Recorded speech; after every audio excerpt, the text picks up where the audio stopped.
The kitchen light is on at 5:52 in the morning. The rest of the house is dark. You are not making breakfast yet. You are standing at the counter with both hands wrapped around a mug that has gone cold. You are doing the math again. Rent, childcare, the bill you move to next month, because this month had no room for it. You have been doing this math since they left. You will do it again tomorrow morning. Nobody tells you the hardest part isn't raising the child. It's what happens to you. Here is the thing nobody tells you about this life. The math never gets easier, but one day you stop being afraid of it. This is every life of a single mother and what it actually costs and builds. If you like honest breakdowns of real life, like and subscribe so you don't miss the next one. Level 1. The beginning. The relationship ended. Not always with screaming, not always with drama. Sometimes with a suitcase near the front door. Sometimes with a conversation that had already been decided before it started. Sometimes with a slow disappearance so gradual you barely noticed until you looked up and realized you had been alone for months already. The way it ended does not matter as much as what comes after. What comes after is this. You did not fall apart that night. You could not. There was a child asleep in the next room. So you closed the bathroom door, ran the tap, and held it together. You have been holding it together since. The first weeks are logistical. That is actually what saves you. There is too much to organize, to feel everything at once. The lease, the childcare arrangements, the accounts that need separating, the difficult phone call to your mother, the harder phone call to his. You make lists. You call numbers. You become very efficient at next steps. The efficiency feels like strength. For now, it is. You find somewhere to live. You do the numbers on what comes in and what goes out, and you stare at the gap between them for a long time. You do not need anyone to explain what the gap means. You already understand exactly what it means. You carry a notebook in your bag, a small one. Every expense goes in it. Coffee, bus fare, the cost of a birthday present for a party your child got invited to. Nothing goes unwritten. That notebook is the one thing you feel in control of, when everything else feels like it is moving without your permission. At work, you are professional and capable and fine. You answer emails. You smile in meetings. You say, "I am good, thanks," approximately 14 times a day. Nobody at your desk knows what the last month looked like. Nobody needs to. You leave on time every single day to make the childcare pickup before it closes. Your mother helps where she can, but she has her own life and her own bills. And you do not call as much as you want to. Needing too much feels like a specific kind of failure you have decided to avoid. So you manage. You tell yourself this is temporary, the tightness of the budget, the exhaustion behind your eyes by 8 in the evening. You call it a transition period, that word, transition. Sounds like something with a schedule, something that ends. You hold on to it the way you hold on to a plan, even when the plan is mostly hope. Level 2, the weight. The word transition stopped fitting. This is just life now. 5:52 in the morning, lunch is made, drop-off done, 8 hours of work completed, without anyone knowing what the morning looked like. Pickup, dinner, bath, bedtime, kitchen cleaned. Sitting down on the couch at 9-something, with nothing left. Not sad nothing, not angry nothing, just empty, in the specific way that a full night of sleep does not fix. You stopped going to the gym first. Then the book on your nightstand. Then the phone calls with your closest friend that used to last an hour and now last 11 minutes. Because 11 minutes is genuinely all you have. And explaining why it is 11 minutes takes energy you do not have either. You notice what is leaving your life. You do not always have the power to stop it. Your body is registering all of it. Nothing dramatic. The tension that lives permanently across the top of your shoulders. The headache that shows up every Thursday, like a standing appointment. The moment you catch yourself in the bathroom mirror and think, when did that happen? Not vanity, just recognition. Something is being spent. The hardest part of this level is not the money. It is not even the tiredness, though the tiredness is real and it is constant. It is the weight of every single decision landing on one person. What they eat, which doctor, which risk is worth taking, which school, which week you can afford a haircut, and which week you cannot. No one to turn to at the end of the day and say, "What do you think?" No one to split the weight with. Just you and the ceiling at 11:45 at night, deciding everything alone. And underneath the weight is something you did not expect. Grief. Not for the person who left, necessarily. Grief for the version of this you thought you were going to have. The other person at the table. The weight shared. The version where you do not carry all of this by yourself. You do not always let yourself name it. Naming it feels like time you do not have. But it sits in your chest anyway, pressed right up against the love you feel for your child. Two things at exactly the same time. A love so specific and so physical, it sometimes sits in your throat. And underneath it, a grief that nobody at work, nobody in the school pickup line, nobody who sees your composed face would ever guess was there. You eat the pasta. You clean up the kitchen. You do the bath. You do the bedtime. And then you do it again tomorrow. Level 3, the invisible labor. You are in a meeting. You are also wondering whether the prescription needs collecting before Thursday or after. You are also replaying the moment this morning when the shoes did not fit, and you have to figure out when this week you can take them for new ones, and whether you can afford new ones this week, or whether it waits until next. You are nodding at someone across the table. You are doing 3 other things at the same time. This is the version of your life that nobody sees, not because you hide it, because there is no way to explain it without sounding like you are complaining. And you have decided not to be the person who complains. So it lives entirely inside you. The school calendar, the medication renewal, the birthday party reply you need to send, the bag of clothes that are too small, sitting in the hallway that you have been stepping around for 9 days, because there is no moment that is the right moment. There is no one to say, I'll handle the doctor thing. No one to take the Tuesday pickup because you have an early call. No one who notices the shoes before you do, so you do not have to notice them alone. You carry the entire list, every item on it, every day. The notebook is thicker now. It started with expenses. Now there are lists inside the lists. Things not to forget. Things already forgotten and recovered. A whole private system of reminders that exists, because if you do not write it down, it lives in your body as low-level tension instead. And when something slips, when the form is a day late, when you forget the snack for the class thing, you do not just feel the inconvenience. You feel the weight of proof. Proof of the thing you are quietly, constantly afraid of. That one person is not enough to be all the things this requires. You are enough. But nobody has time to tell you that, and you rarely have time to believe it. Level 4, the social disappearance. Something happens to your friendships. It does not happen all at once. The friends without children stop calling first, not from cruelty, from distance. The gap between your lives has widened without anyone deciding it should. Their Saturday nights and your Saturday bedtimes do not overlap anymore. The effort required to explain why you cannot just come out becomes more than the evening is worth. The friends with partners and children occupy a different country. Their logistics are different. They trade off. They cover each other. You are happy for them, genuinely. And you smile when they complain about their partner leaving dishes in the sink, because you know they are not complaining about the dishes. The loneliness of this is not the dramatic kind. It is the quiet kind. It is sitting in a restaurant at a colleague's birthday dinner and realizing you have not been in a restaurant in 4 months. It is the group chat that moves too fast to follow during the day, and that you read at 10 at night like news from a country you used to live in.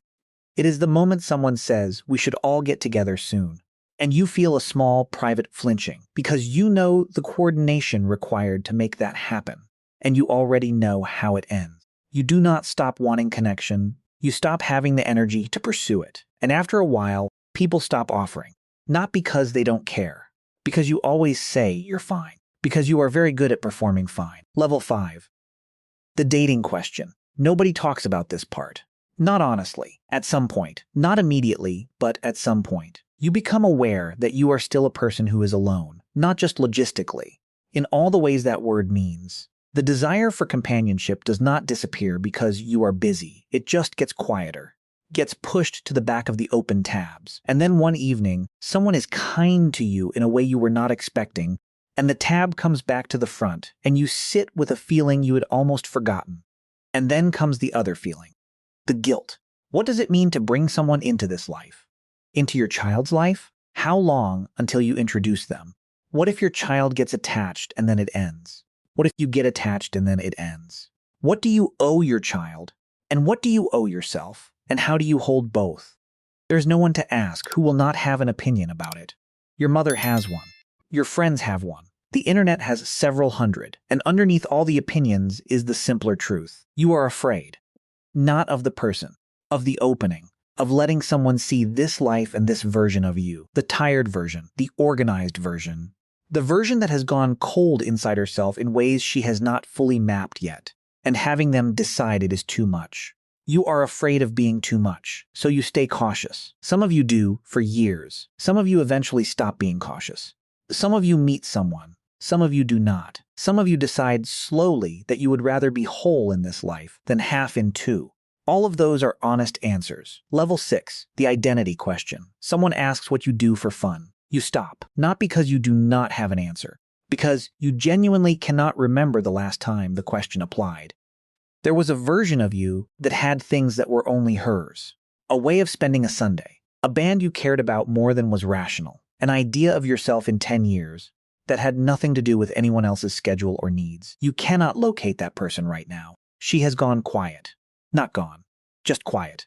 Behind the logistics and the list and the performance of fine. You catch it in small moments. A song comes on in the car, and for 3 seconds you feel something that is just yours. Not parent, not employee, not the person who manages everything. Just you, feeling something privately, and then the pickup reminder goes off. The notebook still lives in your bag, but you have not opened it in 2 weeks. Not because things are better, because the habit of tending to yourself, even the small private record of it, has slipped below the waterline of what this week allows. The question nobody asks and that you are not sure you could answer. Everyone needs something from you. Who are you when nobody needs anything? You have not had enough consecutive quiet to find out. This is one of the things the years take that doesn't get discussed. Not your joy, not your love, not your ability to function. Just the steady, private sense of yourself as a person who exists outside of what she does for others. Getting it back is not dramatic. It is deciding to read the book instead of scrolling. It is going to the thing even when staying home is easier. It is saying, quietly, to no one in particular, I still exist when nobody needs anything from me. It takes longer than it should, because nothing in this life has spare room. But it happens if you decide to let it. Level 7. The burnout nobody names. You make the lunches. You make them the same way you made them yesterday, the same way you will make them tomorrow. You feel nothing while you do it. Not sad, not resentful, just absent. You are going through the motions of your own life. Things that used to feel like they mattered, feel like items on a list. You complete them. You cross them off. You feel nothing. The next item is already there. You stop being able to locate the feeling of looking forward to something. You laugh at things when appropriate. You say the right things in the right situations. You are still doing everything the day requires. But something has gone offline. The light through the kitchen window hits the counter the same way it did a year ago. The same angle, the same morning gold. And you notice it the way you would notice the weather. Just information. Not anything that moves you. You remember when it moved you. You are not sure when that stopped. The thing that makes this hard to name is that you are still functional, still present, still doing the job. If burnout looked like falling apart, someone might notice. But this kind doesn't look like anything from the outside. You are still fine. You are very good at being fine. I'm tired is acceptable. Everyone is tired. I have been running on empty for so long that I'm not sure what full feels like anymore. That doesn't fit in a conversation by the coffee machine. So you say, busy, you know how it is. And they nod, and the conversation moves on. The ones who have lived this life know what you mean. They hear it underneath the fine. They say nothing because they are also fine. Level 8, the guilt. Nobody prepares you for how much of this life is spent apologizing inside your own head. Not out loud. You have learned not to do it out loud, but in the back of every day, running underneath everything else, a quiet, constant accounting of what you are failing at. You worked late and did not make dinner. You snapped this morning because the morning was already impossible before it started. You said in a minute 17 times, and the minute never came. You were there but not there, body present. Mind already at the next thing, the next problem, the next item on the list that does not end. You feel guilty for being tired. You feel guilty for wanting an hour that belongs to no one. You feel guilty for the money, for what you cannot give them, for the birthday party present that was smaller than the others, for the trip the class is taking that you signed the form for, but lay awake about afterward. You feel guilty when you go on a date. You feel guilty when you don't. You feel guilty for being short-tempered. You feel guilty for the times you were short-tempered and they saw it, and now you are not sure what they absorbed from that moment, whether it settled somewhere in them, and what it will look like later. You feel guilty for the moments you resent this life. You love them more than you can hold in language. You also resent this sometimes, not them, the weight, the unrelenting, unshared, unending weight of it. And then you feel guilty for that too. This is one of the things nobody tells you to expect. Not because it is too painful to mention, because it would require admitting that love and resentment can live in the same house. That sacrifice does not inoculate you against bitterness. That being a good mother and being exhausted by motherhood are not opposites. You carry all of it. The guilt about the guilt, the love underneath all of it, constant, not in question, just unable on its own to make the weight lighter. Level 9, the turn. Not everyone's turn looks the same. For some it is a course, a qualification, a thing applied for with shaking hands at 10 at night while the house is quiet. For some it is a conversation, a moment of clarity so small it barely registers, a question written in a notebook, a Sunday with an unexpected hour, an ordinary Tuesday that presses in a way previous Tuesdays have not. For some it is just the slow accumulation of surviving until surviving is no longer enough. It does not arrive with music. It feels like one small decision made on purpose. What gets set down in that moment, without ceremony, without the other person's permission or acknowledgement, is the story that rescue is coming from somewhere outside, that someone else's decision or return or change is the variable this life is waiting on. That story is heavy. Carrying it while also building is not possible, so it gets set down. Not because the pain wasn't real, because it was too heavy to carry and move at the same time. Level 10, the long middle. This is the level the stories always skip. The long middle. The years between the turn and anything that looks like an outcome. The job that is better but not yet what you want. The savings account with a number in it that is meaningful to you and invisible to everyone else. The Tuesday evenings you give to something that is yours, that you protect with a quiet ferocity that surprises even you. Some weeks you forget the notebook is there. Progress in this life does not look like progress. It looks like small adjustments made consistently, over a long time with no audience. The skills built in the hard years are real. The ability to prioritize under pressure, to make decisions without backup, to keep going when keeping going is the only option. To hold complexity calmly, because you have been holding complexity calmly for years, and you no longer need to be surprised by it. These are not things that can be learned in a classroom. They are exactly the things the world is short of. You do not always know this yet, but you are building something, even when it does not feel like it.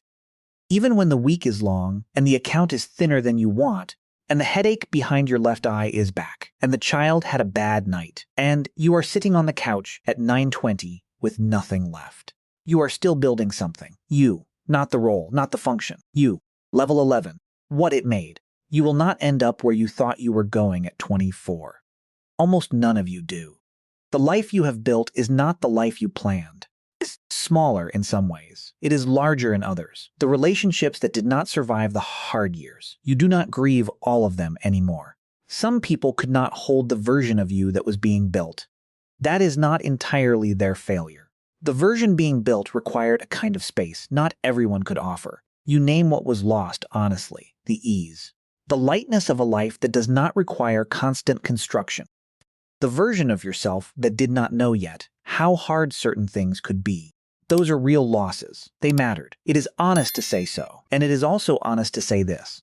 Your child has grown up watching someone solve problems. Someone who does not wait for permission. Someone who makes decisions with their own name on them. They have been learning something without either of you knowing they were being taught. Not toughness, exactly. Something quieter. That difficulty is survivable. That someone who loves you can also be someone who struggles. That a life does not have to be easy to be good. That you do not stop. The thesis of this life, the one nobody says out loud because it sounds wrong when you first hear it, is this. The strength was never the point. The strength was a side effect. The point was simpler than that. The point was just them. Every hard thing you did with that as the reason. Not because you are exceptional, because they were worth it. And somewhere along the way, without a plan for it, without meaning to, you became worth it too. It is 5:52 in the morning. The kitchen light is on. The rest of the house is dark. You are standing at the counter, but the mug in your hands is warm. You finished the coffee before it went cold. That is new. That took years. Outside, in the building across the street, another light comes on. A young woman, her hair still down, something in her hands. You cannot see her face, but you know that posture. You know what that hour costs. You know what she is doing. She is doing the math. On the counter beside you, the small notebook sits next to your keys. You do not open it this morning. You do not need to. You pick up your keys and you turn off the kitchen light. The math never ends. You just stop being afraid of it.